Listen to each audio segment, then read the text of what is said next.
এটা দেখে সমস্ত জেলের সম্প্রদায়ের মানুষ অনেকগুলো মাছ ধরল এবং তারা নিজেরা অনেক খুশি হয়ে গেল। এটা দেখে আবু তালেব অবাক হয়ে যায়। আসলেই নবীজি তখন সমুদ্রের ধারে দাঁড়িয়ে আল্লাহর কাছে দোয়া করছিলেন। নবীজির দোয়ার বরকতে আল্লাহ তাআলা তাদেরকে মাছ দিয়েছিলেন।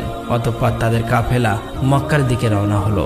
মক্কায় আসার পর শিশু নবী হযরত মুহাম্মদ সাল্লাল্লাহু আলাইহি ওয়াসাল্লাম চাচা আবু তালেবের ছাগল নিয়ে চরাতে যেতেন।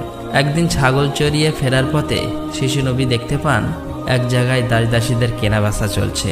পুরুষদের গরম রড দিয়ে অত্যাচার করছে এবং মহিলাদের উচ্চ দামে কেনাবেচা চলছে। এটা দেখে শিশু নবী অনেক কষ্ট পায়। এদিকে নবীজির এক চাচা আবু লাহাব দাসদাসীকে কেনাবেচা করত।